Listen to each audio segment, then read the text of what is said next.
Yeah, baby. So stupid. I don't know why. That gives me so much joy. Every time. Every time. It's magnificent. Where are the comments, Zion? Oh, I gotta put them back up. I gotta see what the people are saying. Those hot takes, those overreactions. We need them. Hey, I gotta change that font. This dude, Nick, shout out the Nick. font is wild, dude. Whoa, What is that's this worse. All right, we're gonna keep going until we like it. We're gonna keep going. Don't love that one. Don't like that one. We That's can not work. bad. More. That's the most acceptable so far, but I'm still saying no. That's a veto. Absolutely. Ooh, don't like that one. No. We'll go to defaults. Yeah. Keep The a classic. default, The man. classic. Keep a default. Yeah. No, it's a new year. We try to change things up this year, man. It is what it is. Oh, I forgot we got Twitter comments now. I forgot. Yeah, we got that. Oh yeah. Hey, go scroll down. We had someone scroll down to Nick's comment. He said he just proposed in Mexico. So shout out to Nick. Seen him on Twitter. To Nick, man. Seen him on Twitter. I noticed Nick didn't say whether they said yes. Yeah, we didn't get the results of that question, but hopefully, congrats. I guess. She said yes. There we go. Clap it up, man. Everyone, clap it up for my guy. How you can't be proposing on a Duke event day. You gotta. I can't get the thumbs up to work. Like, have some respect for John Shire in this program, man. Yeah, Ryan, get a new computer. He spent all his money on a new mic, missed out on the new computer. Yeah. Oh man. Let's get it started. New intro. This is the last time you'll see this intro because we gotta get a new intro, with Shire in it. So this is the old one. We'll just play it for now, and next time. Everything was about 33s or something. Yeah, we kind of felt that. We kind of feed off that energy. This place is amazing. Like I really love Duke, and I love the atmosphere I'm in here. Mark Williams, beast mode. Paolo first half, he had the cramping stuff. Fair enough. Beast mode.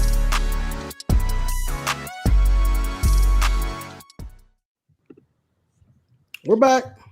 Yeah. We're back live.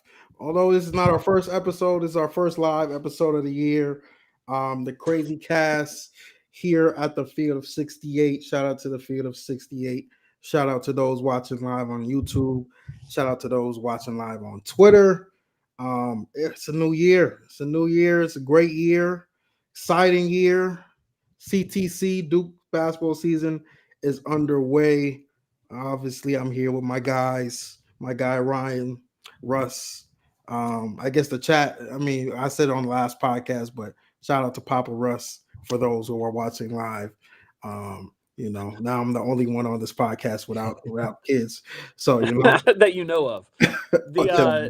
Chill out. I like someone come help him out. On the interview with Coach, I didn't realize it till later how much of it I'm spending like this because I don't want to like hold my head up. You know what I mean? just kind of like chilling out, relaxing. That was better than being in a car for it, anyways. So. Oh man, we appreciate you guys. We appreciate your support. All the support on the first episode with John Shire. If you haven't checked it out, go check it out. But fellas, CTC, we're underway. How y'all feel? Ryan, get started, man. Yeah, man. I mean, it's just fun that Duke basketball is back, first and foremost. Other than that, like watching them play, I feel like I don't know how long it's been. I didn't really like look at the previous rosters, but looking at both teams and legitimately feeling comfortable with all 10 guys that were on the floor, potentially having a spot in a rotation, was good to see.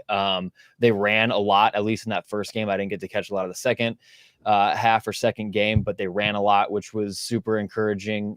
Seemed like there was a little bit of nerves there. Obviously, shots weren't falling right away, but once they kind of got going, it was good. But my two takeaways from right off the rip was just confident in those 10 guys to go out there on any given night and give us good solid minutes. And two, just we were running with pace. I think the commentators even said the same. The commentators, excuse me, said the same thing, looking to run more. And I believe when we talked to Shire, he talked about shooting the ball a lot more. And we definitely did that in the first game. So happy with that, and more thoughts, obviously. But those are just two things that stood out to me right away.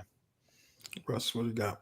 Yeah, I mean, the pace was so fast that those stupid replays that ACC Network have, like, they were announcing new baskets. There were multiple dunks that we missed that we did not get to watch because they were showing a replay immediately after it happened during live action. I mean, fire everybody at ACC Network, man. Good Lord. Go ahead. Yeah, one of the things that stood out to me, and I know that, like, whatever verbiage y'all want to use, but the departure from dancing at Countdown Here you go. is noteworthy, right?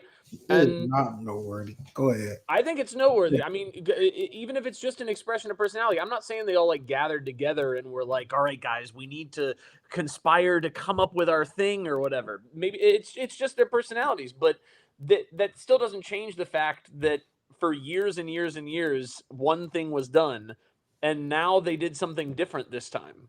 Like, to me, that says something, whether you want to call it a statement or a message or just an expression of personality or whatever you want to call it. I think it's noteworthy that this team is not here to play around. This team, in fact, was willing to go so far as to go, we're not the dancing types. That's not what we're about this year, right? I think that's noteworthy. I think that that's really interesting, and it was certainly not something that I expected at all. I didn't know whether, like, the first one or two guys that ran out, I was like, maybe they just, like, didn't want to do it, and then, like, nobody did, right? I mean, correct me if I'm wrong. I don't think even some of the guys that did in years past did, right? Like, I know this, like, Spencer did his thing, which is always funny, and, like, Stanley did his thing, which is always funny, and Spencer danced, but, like, I don't know. It definitely felt like a business mode kind of intro, which I thought was great. I think there's got to be like the most Countdown take I've ever heard is overanalyzing 6 seconds about not dancing. You don't think it's even remotely? No, I think it's worth noting, but it's just like funny. I don't even think it's worth noting. I really just think it's because the guys on the team don't really have that type of personality to be like when you go down the list of just names like Cooper, Isaiah. I was thinking before, like, these guys aren't really going to be dancing like Derek Lively or, all these Chase Jeter. We don't have that personality. And I don't think we need that person. It just doesn't mean anything to me. But, I just don't think it was like instinctual. It was just like, that's who they are. I think that's what they are. And hey, you don't think that at any point somebody went up to them and were like, hey, what do y'all guys want to come into? And they were like, not dancing, don't matter. Right, yeah. like I will say, as like if we never had guys that don't dance, whose their personality is we don't dance on the team ever since they started doing Countdown, because we've been dancing for forever. Everybody's been dancing forever. Like Cooper. I know Cooper like absolutely was not gonna dance. 100% coming in. Like he just doesn't have that personality. So sure, and then everyone else also didn't. Right? Like I don't think we had that personality, bro. I think it's simple as that. Like the guys who didn't did Tyrese dance? Tyrese did like a jump. The thing is they don't dance. They just hype Dude, he danced last year. It's not that team, bro. He danced last year. Next topic. You don't think that matters? Why are we talking about dancing? Hashtag DanceGate. I like that. That's funny. I like that. One quick note. I will say it was nice as a guy in his 30s, millennial, that I love the music choices because I actually knew half the songs this year. Normally, I don't know any of the songs, so it was like a cool vibe. But yeah, let's move on. That's all I got. Also, yeah, we can talk actual ball, but Zion, as we were talking about before, like these games don't matter, right? Like the Countdown game doesn't actually tell us much, we had dudes completely ball out of control at Countdown who then don't even crack rotation. We've had guys shots at Christian Reeves. Wow. No, I wasn't even thinking about somebody specific. I was actually thinking of a different guy, but sure, great, right? ACC out.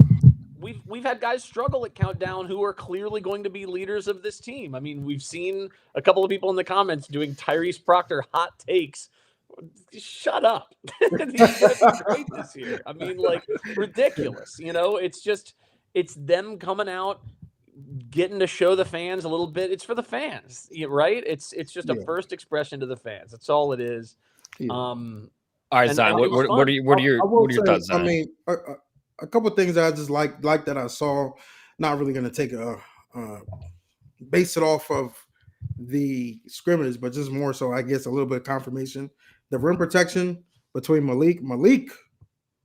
I like Malik a lot, man. He's good. I think he's just going to be very underrated all year. Mm-hmm. I think he's like, I think we've talked about it maybe mid in the offseason, like, you know, the John Rothsteins of the world.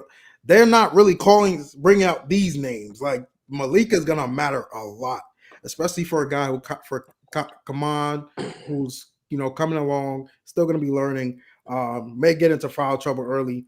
Malik is going to be a guy who just plug and place, glue guy, and he's going to be key all year. Sion, I think Sion's going to be very annoying for a lot of teams, and I'm very happy that we have this type of guy. I think he's just going to be a pest, annoy teams defensively. And, you know, Khan looks as good as advertised, at least for the first, you know, couple minutes. I'm not going to weigh too much on this scrimmage because we didn't see the lineups that we're going to see all season. And I do think, you know, in a situation for Khan, he's going to play much better next to, you know, Cooper Flagg in the backcourt. Even for Mason Gillis. Mason Gillis was pretty much a little invisible tonight because I think we didn't really get to see him in the role that he's going to be playing all season. Even Khaman, I thought Khaman did not get any touches in the first scrimmage because just of the lineup he was playing with. So, you know, I thought I took some minor things away, but, you know, obviously you can't take too much. And because we didn't see half of the game, that's really what it was. Like, Duke, I'm pleading you, Duke, please. I know Nick, you might be watching. David, we need y'all. Just put the whole scrimmage on YouTube with the cameras you use normally for highlights, and scrap whatever the ACC network did tonight. Like, that was crazy. Yeah, brutal. Yeah. I think that Gillis, I liked a couple of his defensive possessions where he wasn't like getting a steal or whatever, but there were a couple of times when guys tried to like drive into him, and he's just so barrel chested. It's like hard to like drive through him. He's just not that guy. He's strong. He's real strong. So, you know, I think that's something that we can expect to see from him. I did like, you know, in things that I expect to see throughout the course of the rest of the season, both Foster and Sion dribble driving and getting to the rim, especially when there are lineups with guys like Khan, guys like Darren, when the threes are falling. Like, those dribble drive opportunities are going to be there. And so if you can go strong to the rim and finish at the rim real strong, you're just going to rack up a lot of points. I mean, you will. I thought that Sion's jump shot also looked really nice. I mean, I admittedly basically never watched him when he was at Tulane. But man, it looked good for a guy who I don't expect to be like a super high volume shooter from the outside. Just shooting even a little bit and making it, I think, is going to be really good. And then Darren Harris, I mean, we haven't called his name yet here. I mean, the guy's not shy, man. No. Darren is not shy, dude. I loved it, especially in that first game. He was really going for it, and even he had a dribble drive there that, you know, through some action, switching hands, right? He kind of showed some things out there too.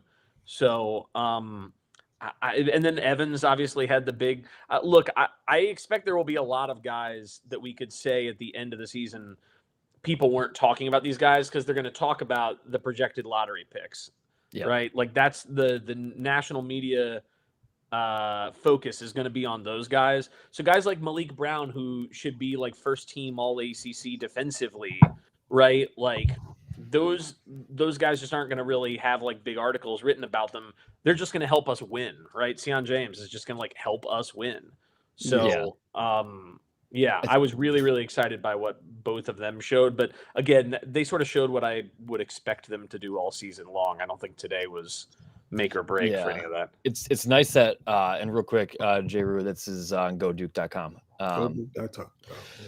The nice thing about having these freshmen that come in and that are just not scared to let it fly, like even Isaiah tonight just being super aggressive when he had the ball in his hands, and obviously Khan and Darren did their thing with it as well. It's just like freshmen in the past, like they shoot one, they miss, and they get timid. And I don't know if that was because obviously the short leash was there and involved, but I just don't think we're going to see that with these guys because Evans is one of the most cocky and confident players that we've had come through here in a while. Khan plays with a little chip on his shoulder, and then Darren will let it fly. If you watched him play at all in high school, he's never going to be afraid to be aggressive and shoot the ball. So that's what I'm just excited for that, because you just know that when they're going to come on the floor, they're not going to be timid, whether it's for a 2-minute stretch or a 5-minute stretch, or whether it's against an exhibition game or against Kentucky. So it's just, for me, that's super positive. But kind of back to what you guys were saying, Malik Brown and Sion, them in a defensive lineup together is going to be locked down. Like, they were both causing issues tonight. Malik Brown coming in, like, I was at the game when he played in Cameron last year, and I didn't even know who he was before that, to be honest with you. Like, I didn't know much about him, and he was just an animal, and he showed that on display tonight multiple times. He had a couple. Does it say on here how many blocks he had? He had one or two. He definitely had two. He had two takedown blocks. So yeah, like for a guy at 6'8", 6'9", who can run the floor like that, I think people are gonna be pleasantly surprised with what he puts out, but also a little bit surprised with how much he's actually going to play, especially to start the year. So to me, that's just a great sign to see that coming to fruition and exactly what we needed in a guy like him, because I know a lot of people were worried about rim protection and not going after another center to get. And I think he fills that role perfectly. And then Sion, just a pest on the outside. I think he's such a perfect guy also to be running practices with against Foster and Proctor, just to improve their ball handling, decision making, being decisive. That's huge for those two in their development. And a guy like Sion to come in and provoke that during practice every single day, I mean, Duke fans should be ecstatic about that. So Zion, switch to the blue team. I want to see the blue score real quick. Yeah, interesting. I noticed Sion had 4 steals in that first game. That's insane. Yeah, that 10-minute thing, he racked up 4 steals. Yeah, and that's the other thing is, like, people don't think about a lot, is that these games happen every day in practice for the most part. So like, these guys have seen each other a lot and they know their stuff. And for Sion to come out and play that well defensively, like, that just goes to show you that against guys that he's played a ton against, imagine going against guys for the first time, he's going to be putting guys in clamps. So it's I'm excited for that, but it's this team just all around is good, man. I'm really high on this team and super excited because it's a very well-rounded team, in my opinion, right now. I think Sion will play more than people might suspect, just given the fact that he can shoot the ball from 3 well, he can dribble drive, and he can defend. I mean, like, that's, you know, I think a lot of the freshmen, other than the big guys, obviously, the freshmen are probably going to take some lumps on defense. I mean, most freshmen do. I don't think that's, news, and then we've got some guys on the team who are going to be really good defensively, but maybe aren't like super knockdown 3-point shooters, right? So to have somebody who can shoot the 3 pretty well and can put it on the floor pretty well and can defend, I mean, that's exactly what you're looking for, I feel like. So I think he'll play. I know we all read that report that Khan, defensively in the scrimmages, or in the practices or whatever, looked pretty good. I don't expect him to be, all world or anything on defense, but even if he can just like kind of stay in front of a guy enough, then he'll also play a lot for the exact same reasons, right? He can make some things happen out there. So I'm definitely excited to see. I think Willie said it earlier. The second unit excites me. Like, to see like who's gonna come in off the bench after our first unit is done with you. That kind of just like, that shows, we have a team with depth. But we'll get to a couple questions. I will say, someone did ask Howard Cooper Flagg. The one thing I didn't want to say about Cooper Flagg is a wing. I did tweet that. He's definitely a wing. I don't know why he will be at the next level for sure. He will be at the next level. I think he's even if he plays the forward on this team, he's a wing. He's doing all his work from the perimeter. All his work. He primarily guards and wings. Maybe in some cases he'll guard the 4, but you really pretty much want him on the perimeter, roving, causing havoc, jumping passing lanes. I think in that first game his primary was Gillis, which makes sense. I think was Gillis a 3 on that team in that one. Oh, the first game I saw him a lot guarding Caleb. Or were they on the same team? No, they were on opposite teams. I thought in the first game it doesn't matter, but I thought Flagg was guarding Gillis. Maybe they got switched on. I don't know. Yeah, maybe it was a switch. I don't know, but I regardless. saw Caleb. I agree with you. Real quick, Foster kind of had a game tonight. Any thought? I kind of want to give some love to returners. Any thoughts on Foster's improvement and the headband Zion? I know you pointed that out a few times. I like the headband. Hey, man, looks nice. Second Duke player in history to wear a headband behind Jacob Grandison. Might be the first starter, I guess. Yeah, Grandison didn't start any games. Yeah. No, he didn't. And he has the JJ Redick little sleeve. Shout out to that. Yeah. But Foster, I think a lot of people are sleeping on Foster. I've been saying it all offseason. I think, he has a lot of number one scoring potential. Yes. I think he will be. It's this way. I don't know. I don't know who's going to be our leading scorer. I'm expecting it to be Caleb. It could be Cooper. There could be Khan, but as of right now, to this day, I think I'm going to rely on Caleb being that guy because I think that's something that's very underrated. I don't think he got to show last year. I mean, realistically, it's going to be someone that's like 16 points, 15 or 14, like 12. Yeah. It's going to be pretty crowded in the double digits, I would assume.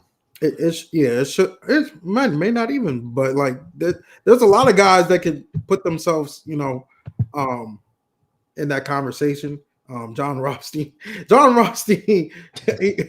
we made that clear early that he was clearly just like basing it off of one scrimmage he saw that Caleb was probably on the other team.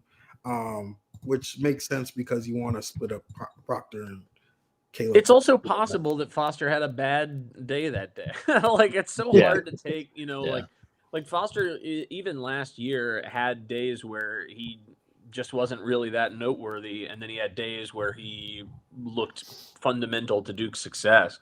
I agree with Zion that I think his chances of being the leading scorer are pretty substantial, especially given that he'll be running the point when Proctor's on the bench. And when you look at what some of the players in those like projected, or potential second lineups would be, like if you've got Foster on the floor with like Harris and Khan, then like Foster will have all the space in the world to operate with impunity, because nobody's going to sag off Harris, nobody's going to sag off Khan, so then Foster can just operate, I think that there's a lot of opportunity there. He's also just so aggressive. He's going to be the guy who wants to sort of get going downhill in terms of guard play. He's got sort of the size and strength to do some finishing there, I think. I'll be interested to see defensively how he comes along this year. Very mixed bag as a freshman, obviously, as most freshmen are. But if he comes along as a defender this year, that would obviously be huge for Duke. I think Duke will have three great defenders on the floor, regardless of like the lineup, right? Like there's at least 5 guys on this team where I'm like, this guy is a real defensive menace. And so you'll probably have 3 of them on the floor at all times, I would think. That's kind of what I wanted to say too. Like I feel like a lot of the times the best defense this team will play is themselves in practice. Like that's what I think. I think that they just have that many defenders that are probably causing havoc in practice, and that's why we saw a little stretch today, I guess, to start it off where it was really just defensive plays to start the scrimmage. But I do want to get to some of y'all comments.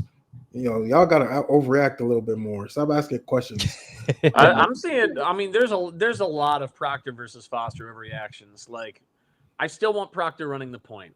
Like, what are we doing? We have such a high sample size of Proctor being a really good distributor. That's exactly what this team needs. He doesn't need to score 18 points a game, guys. Like, he needs to run the show. He can do that. He can absolutely do that. He needs to be a very good point of attack defender. We know he can do that. Like, stop it. Foster's really good. He could be the point guard of the future. Absolutely. But when Proctor's on the roster, I want Proctor running the point 100%. Okay. We have no post presence.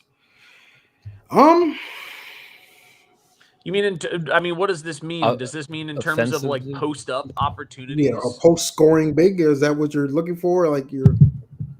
You're trying to say? What is this, 1998? Who cares?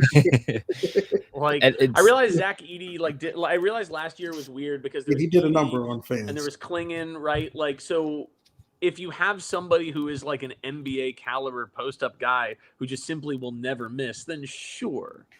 But like, man's looking for Vernon Carey to come back or Marvin Bagley. I also think we'll see a little bit more post touches when we have our normal lineup with Khaman. Come on, I keep on messing that up. But tonight was just not that night because they're not running like real offense. It's really just run around and let's try to make some happen freelance hoops. But I don't think he's going to be a dominant low post presence. But he's 7'2" with touch. Yeah, he's gonna have some post touches. I'd just rather have him, doing pick and roll stuff. I'd rather have him getting lobs. I'd rather have him offensive rebound putback stuff. I just don't see us running sets for big men in the post. Like, I don't think we would need to, but I think there are going to be teams who are undersized where, it's probably best to give them some touches in the post.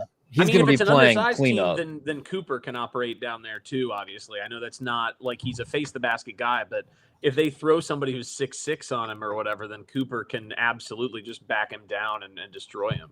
Yeah, he'll play cleanup most. I mean, he's got a 9'8" wingspan. The man's just going to be playing cleanup and garbage disposal down there. It's not going to need sets run for him, I don't think either. So, not super worried about that. It's 2024. And if you want to talk about post presence, I mean, even back when we had Lively, like I don't really consider him. No, Lively was bad in the post. Exactly, like that. If people want to, like, we haven't had a post presence since Carey, probably. Maybe I don't know if I'm forgetting anybody. I mean, Paolo is post presence. Mark Williams is Mark. Okay, yeah, we'll give Mark the nod there. You're right. Yeah, but Mark still was never never polished. Where Mark destroyed people was on lobs and on right. But stuff. Paolo was for sure post presence. I'll give you. Yeah, that's. But regardless, like talking about like typical 80s, 90s big man post presence is what I think. You're talking about like you're thinking more Jahlil Okafor type. Yeah. I see Cooper doing what Paolo did at times, just using his size and his skill for his size to just bully people when he gets the opportunity. I mean, like, because Cooper can do that little turnaround jumper that Paolo has. I mean, he obviously is really adept at getting downhill. His handles are really good for his size. I mean, but even still, that's still more somebody who like is going to back people down and from like 10 feet and out. He's not somebody who like you throw him the ball at like 3 feet from the rim and then you know what I mean? Like, yeah. What is the word on Theo John? What do y'all know about the? I haven't heard. We should have. I don't even know if we could have asked Shire because I don't think we knew by then. Text him. He's got to be something. He's not listed on the staff. But he's been around. He's been at practices, and he was there today on the bench, close to the bench. But he might be some sort because like Schrag can't be. I don't know. Stick to have him probably in some weird role that's not technically on the staff. Could be a grad assistant. I love it though. I love it. He was playing. He was just playing too, like a few months ago. I thought so. I don't know. I don't have any of that news. Hey man, I'll take it, man. They need as much big man presence, coaches as they can get. Maybe our next guest can tell us if we can get a line on a time and get them on. But let's see a couple more hot takes we'll entertain. I just can't see Shire not starting Foster and Proctor. So the way I see it, Proctor, Foster, Cooper, Khaman. I mean, I think that's what Givney said the lineup is. It makes sense. Coming into the season, I think we were all saying, maybe the offseason, we were all saying Malik was factoring in and Cooper was at the 3, but it does seem like it's going to be, especially with Pat being out. Yeah. We need Malik off the bench right now. If that's the case. But I agree with what not this Drew said, but the other Drew just said now is that his situation with his minutes wise will be interesting right away. As far as like, is he getting 20 to 25? Is he getting 15 to 20, or is it up to around that 30? I don't see him. Like, I don't expect him to come in and play 25, 30 minutes a night to start the season. I'd be stunned. Yeah. I think we're going to see, that's why I said earlier, I think you're going to see a lot of Malik Brown early, and I don't maybe even start. I don't think you'd start him, but just what he's going to provide off the bench. But that'll be something to keep an eye on, is the minute situation between, and it might just be split, right? Like Khaman might play, he might start, and they might both get around 20 minutes each game and call it good, to at least to start. I love that. I think people are underrating the potential that Sion could start. I'm not underrating it. Over Khan? Yeah, I mean, like, just the fact that we know what Sion's going to bring defensively. I think there are worlds in which, Khan defensively, maybe they want him to run some point off the bench, maybe at times, a little bit, or operate a bit. I'm still trying to wrap my mind around that like everybody immediately went to like consensus top 10 pick for Khan. Like, look, Quinn Cook went to 5 today. Hey, Quinn Cook is coming on the pod. He said he's coming on the pod, so we're gonna get Quinn on. I know, and hey, I love Quinn Cook, but man, it's hard for me to wrap my mind around. I think for a lot of freshmen, we've heard before, like, guys, are great. I don't know about the top 10 thing, but like we've heard some things about how guys are great and then they end up being good, right? And they end up being valuable. They end up being good, but not being like obvious 30-minute a game type of dudes. And I feel like the conversation is starting to drift that way when, like, we know that Sion can defend. We know that he can dribble, drive. We know he's got like both sides of the court, like what we need. And so I think there's a world in which, Khan, or, I mean, I don't want to say this because I don't think it'll happen, but like if Foster's defense isn't coming around, maybe over Foster. Whoa. Like maybe if Proctor if Foster starts balling out of control and Proctor is on a slump, maybe like Proctor, even though it's not what I would do. I mean, like, I just think that guys who can play both sides of the ball with that size and that strength and that skill set are exceedingly rare. I'll say with Sion, though, it's hard because I think Khan is a way better fit with that lineup. I think what Khan brings to the table as a spot-up shooter is way too valuable, especially when you have Cooper at the 4 and Khaman, and then you have the 2. Caleb and Proctor are solid shooters. They are knockdown shooters, but I don't think they spread the floor like a Khan. Like, no, their defense is not running at them like they're running at Khan on the perimeter. Yeah. So I do think that factors in, and where Sion may not be as much of a fit with that lineup. It's possible that Sion is more in place of like a Foster, unfortunately. Like, even though we like, just in the sense that Sion has the dribble drive thing that Foster definitely has. I'm seeing people saying that I'm overrating Sion's offense. I'm not saying he's an 18 guy or whatever. Like, and I'm not even saying he's a high volume 3-point shooter, but he can knock down threes. He can knock down catch and shoots. We do know that. Yeah. And he Don't shot better. It's not high volume. Keep going though. Yeah, and I think he shot better on catch and shoots than 38%. So I don't know. Like, he's just a guy who has some versatility on a roster that I think could always use versatility. But you're right. I mean, with Cooper and Khaman and a Khaman, let's go mess. We're gonna have to call him this man, bro. Yeah, I think that's fair enough. Also, if his name is Mon, then why is it not exactly? Mon? Hey, man, that's what they call it, bro. I thought Coach called him Khaman. I thought when we interviewed him, Coach called him something short, man. Just something. Bro, whatever, dude. We just need to have him. We just need to have him on. Yeah, 38% on low volume was career 31% before that. But you know who else was like not great before last season shooting 3?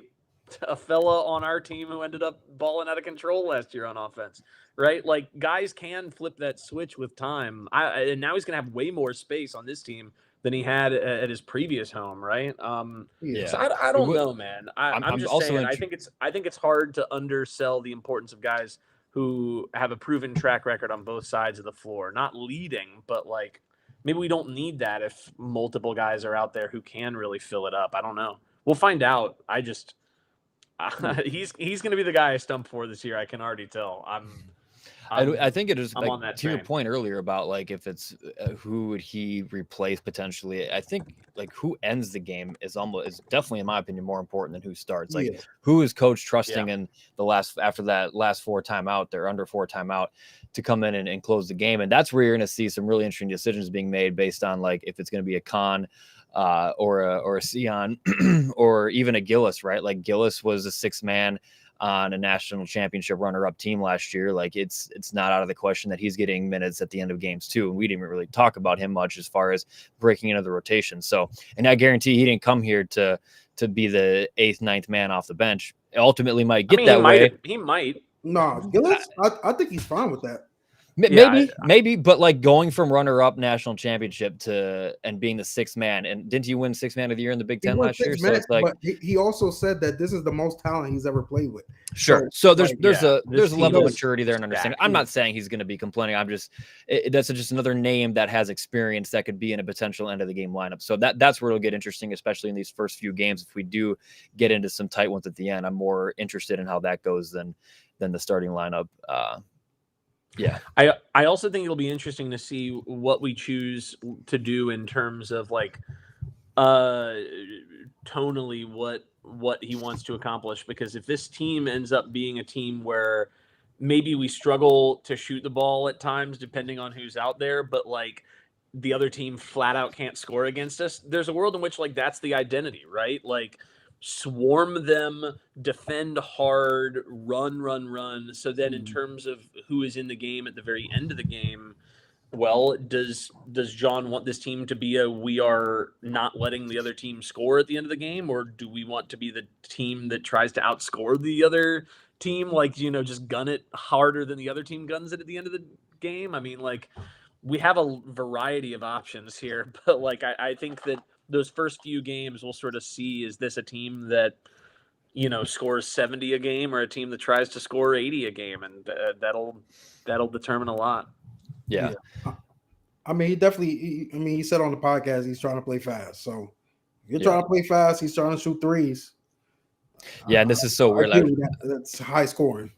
I would think so, but like, what if we end up winning a game against one of these big teams by in the second half going like, we're gonna swarm them and shut them down, I think that's the advantage we have, is we could probably play both games effectively.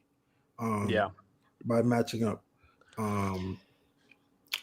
Did you like the question of who takes the shot at the end of the game, or whoever asked that question? I mean, who do y'all think? I mean, he kicked the ball. if you need a bucket, come on, man. You're going to the potential number 1 overall pick, in my opinion, like a guy who can take the ball from the top of the key and just bully someone. Like if you need a bucket, bully ball is the way to. Paulo did it how many times, man? Like I don't necessarily agree. Here we go. It's a weird question, because you're asking who you want to score the ball. No, it's basically who do you think can score at any given time. But that's the thing. At the end of the game, if I want someone to score the ball, I might give the ball to Foster. If I want somebody to make the right play, I'm giving the ball to Cooper Flagg. I'll give you that. I think Cooper Flagg is the guy to draw the defense and kick it out to someone, or draw the defense and drop it off, rather than, I'm taking the shot no matter what. He kind of has that LeBron mindset, rather than why I feel like somebody else like Caleb, he says, give me the ball, move out the way. So that isn't that what you like then? Is that LeBron mindset? Because then he's going to be the one to make the right decision, and ultimately, like Dave McSwain just said, 2-man game with Coop and Foster could be a beautiful thing, and it's a great problem to have.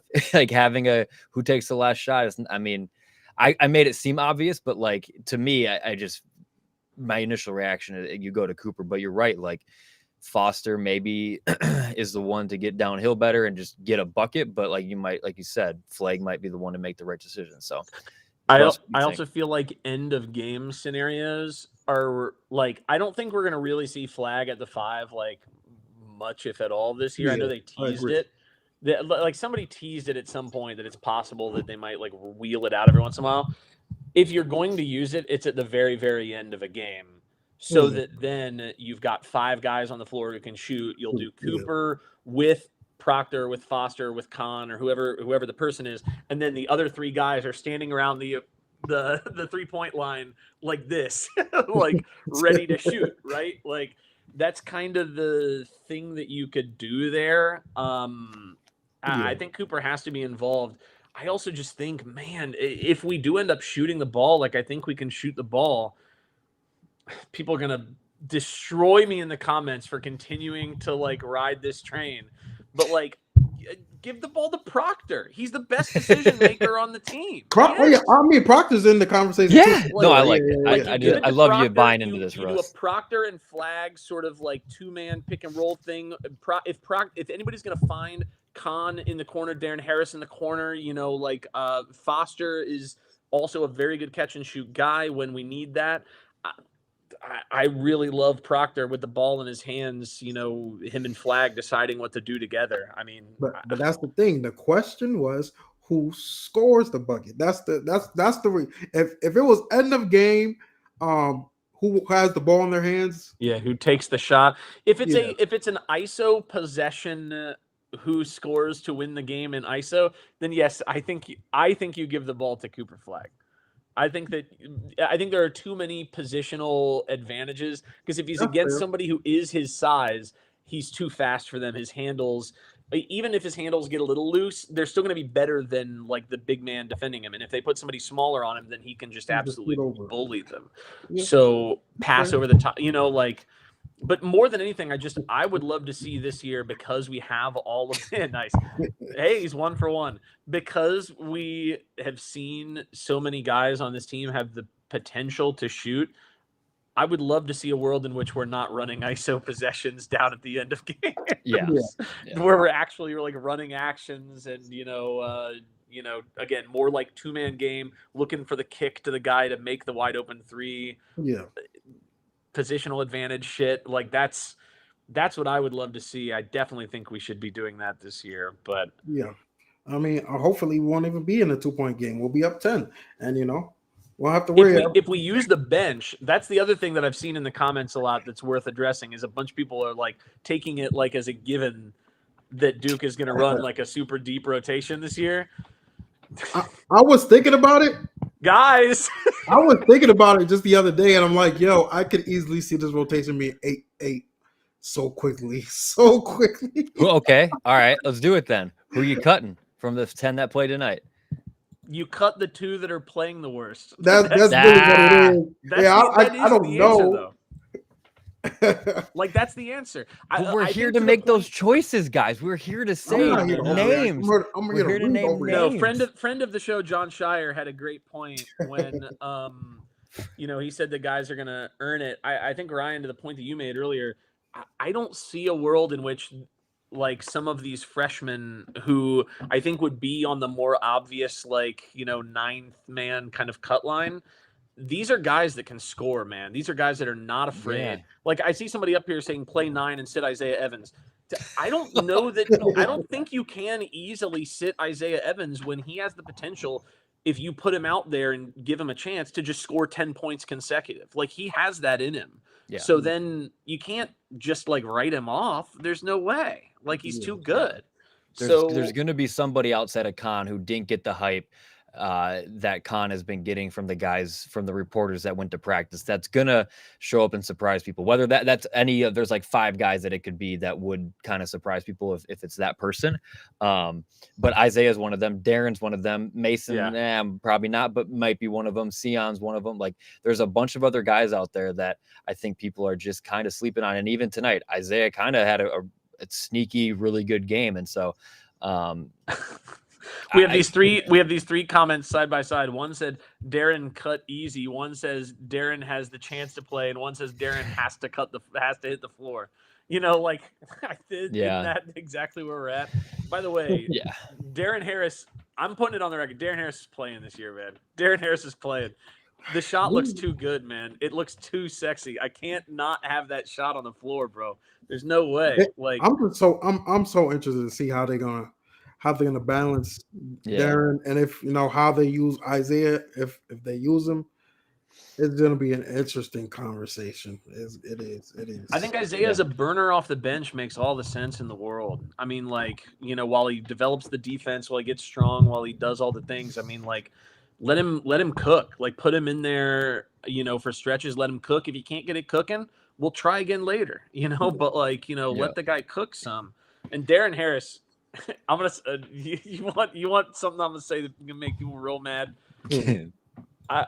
When I watch how he shoots and like how he plays out there, how he's looking to score, the name JJ Redick flashed across my eyes. Oh man! Oh man! Wait, did somebody else say that? Legit? No. Yeah, someone just said that. No cap, I did not see that at all. Just in terms of how his shot looks, like, and how he's always cutting. He is never not moving away from the ball. Like, he is not going to be a dude who stands on the side like we've seen some freshmen do. He's going to be running around and looking for those opportunities, man. He's on record with me, and I think a bunch of other people. Russell Westbrook's his favorite player and thinks he's one of the best players of all time and loves his game. And I think that like makes sense. Like, huge Russell Westbrook fan, and Russell Westbrook does that a ton. And so I think, not like this isn't like a hot take or anything, but like just to your point, he has that mentality of I'm going to run around as much as possible and try to get open. He did it in high school too. So that you're right. That's a huge asset to have. Yeah, people think he's just a shooter, like simple and plain, and it couldn't be farther from the truth. I mean, he's so active.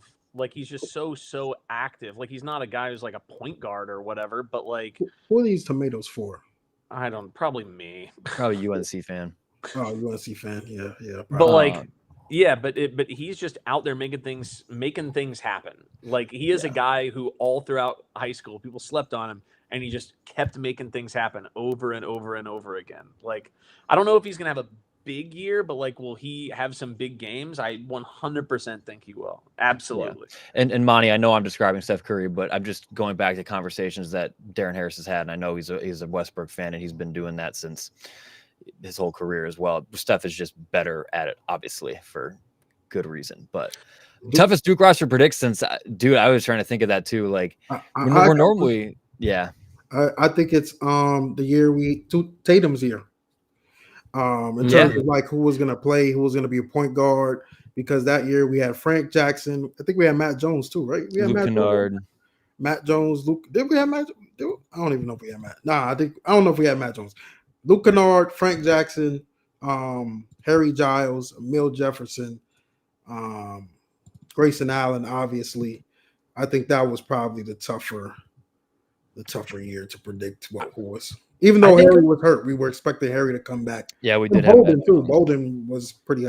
Yeah, Bolden. Yeah, I think any of these teams that have like a lot of freshmen can be hard, just because you never know. Like, you just flat out never know. Like, some of these guys, there's a world in which one of the guys we're talking about, like, as a given, just like doesn't figure it out this year, right? Or there's a world in which one of the guys that people sort of have on the tail end completely blows up. Like, freshmen are a roll of the dice sometimes. Like, that's why I like betting on guys with motor who really get after it. And that is what makes this year really hard, is because those freshmen do get after it. So like, yeah.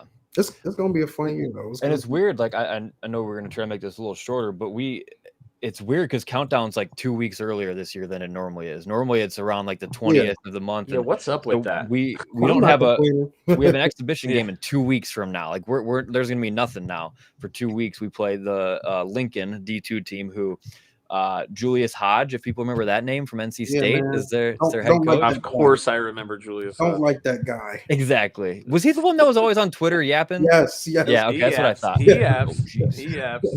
Yeah. So he's the coach there, and then we waited a whole nother week, and we got Arizona State. So we're not. I mean, we don't play our first official game until literally a month from right now, on November 4th against Maine. So, like, this is just weird. We're talking about dukebetter, like doing our countdown show, and hey man, I'm happy for it. No, I love it, man. Yeah. But we're gonna go 2 weeks now without seeing him play again, which is hard. But a month from right now, we haven't seen them play yet either. I mean, you're right. Thanks to the ESPN cameras. Yeah, I can't even go back and watch something after this because I'm just gonna be watching replays. So No, yeah, we don't want to do that. Well, anybody got last minute overreactions? I see that last one. This is Shire's year to prove to everyone, right? Shire's sitting comfortably. Does he take that? I mean, I think he's sitting comfortably too. But like we talked about last year, that this is a really important year for him. I mean, like this lineup is too stacked for Duke to be like a 4 seed type year. Like there's no excuse for it. I mean, I was the biggest one last year. I mean, I've been a Shire critic a few times on here, but I do think after last year we were 1 win away from the Final Four. I mean, like that's one tough. Half. One good half. Yeah, one half. Like and like that can be put on coach, can be put on the players, like whatever. But like, and the other thing you got to look at is, and I'm saying this now, I might not be saying this in March, but it's hard to win the tournament. It's hard to get to the Final Four. Like this isn't typical sports where it's playoffs and then series. Like it's very hard to do. And to do what he did last year with the squad that we had, I will say, in the season we had was pretty impressive. And like I said to him on the podcast we had with him, is very impressed with the way teams have just normally gotten better throughout the season since he's taken over, which is good to see. So I think his seat's comfortable. I think he's comfortable right now. Yeah, well, I think he's comfortable too, but I also think to what you said, it's hard to win a Final Four. That's true. That's why I think sussing out like how he's doing based on seed line is really important. You're right. Because if we are a 1 or a 2 seed, the chances of further progression in the tournament increase exponentially, right? Yep. We've been a 5 seed, we've been a 4 seed.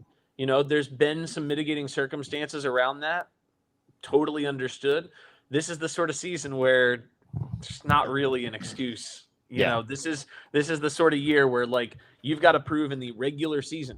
Some weird shit could happen in March. That's a given. That's a given every single year. But like this is a year where like the regular season, we've got to win the ACC this year. Yeah, you got to be a top 8 seed, a top 8. I don't even care team. about all that. I'll be honest. I don't like.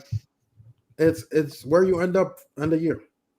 That's what it matters. Like we're not gonna care if we end up in the Final Four. No one's gonna care what happened in the regular season. Sure. You're right. Granted, I'm just saying more in terms of looking at the largest possible sample size.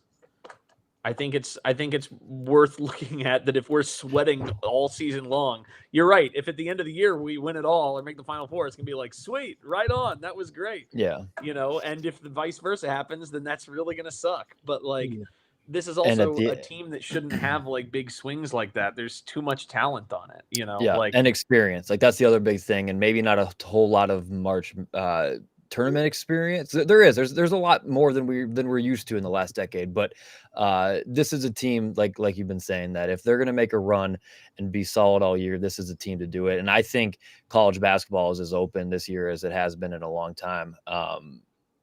So no more UConn, man. Let's also the guy who said we can't go a podcast without talking Shire hot seat. This isn't Shire hot seat talk at all. This is just like this is a year in which like the team is loaded, and I know he'd be the first one to tell you he's got something to prove. I don't think he said so on the podcast, right? So I do not think he's on the hot seat at all. But it's an important year. Last one. Let LeBron, Benjamin, Button, James. With the expectations being where they are, how many games does this team realistically lose in the regular season to determine if it'll be a 1 seed or a 2 seed? Well, the ACC is a little bit better this year, but it's not going to be competing with ACCs of past. I think to get a 1 or a 2 Dukes, like 5 max, you probably have to be on that 4 losses line. It depends what the losses are, though. You talking ACC or you talking total? I'm talking total. I think like 4 games, probably 5 max to stay on that. But I don't think it needs to be that high, to be honest. You think we could get away with 6 or 7? I mean, right now, like these are just projections, obviously. I guess 1 and 2 seed. 1 and 2 seed. But on Bart Torvik, he has us as the 2nd overall team, and he has us projected at 6 losses, right? Like, okay. I think that, and he doesn't have any team. Like, he has Gonzaga predicted 5 losses, Houston projected 6, right? Like, yes, there will be a team that ends up like not that only losing like 3 games or whatever, but I do think the majority of the teams next year will probably like be in that ballpark. So as long as we win some of those big games out of conference, like the Arizona or the Kansas or whatever, we win a couple of those big games. I think we're gonna be fine as long as we're at like 6 or less. So I was thinking 1 seed, not just 2. You can get away with 7 or even 8. I'm gonna pull up the bracket from last year. It just depends on the who we lose to. Because if you lose to a Kansas, who's gonna be a top 5 team, you lose to Arizona at Arizona. Like, sure, those are games we want to win, but they're not killing our resume. Yeah. I mean, UNC last year was a UNC 1 seed. won with 7 losses last year. Yeah, right. Like, so it depends on how it's all spaced out. It depends how it's all spaced out. Yeah. But that'll do it for tonight. I thought we were gonna go like 25 minutes and still went up. No, we never do. Don't even. Too much fun stuff. We haven't had a real Yapping. Duke basketball show in a while. It's fun. Bunch of yappers. Professional yappers here, man. Come on. That's why I'm always trying to cut it. I know you guys too well. But we appreciate y'all. Hopefully, we'll be back soon with a guest. We have Quinn Cook, who publicly has said he's going to come on. So hopefully we can get that soon. Our other possible guests, we're waiting on him for timing. So, there might be some good interviews coming with this gap. But we appreciate y'all. First live stream of the year. Going to be a very, very fun year. Maybe we'll see you at some games. Maybe. I'm thinking about making a Vegas trip. Russ is thinking about it. We'll see. But we appreciate y'all. Keep supporting us.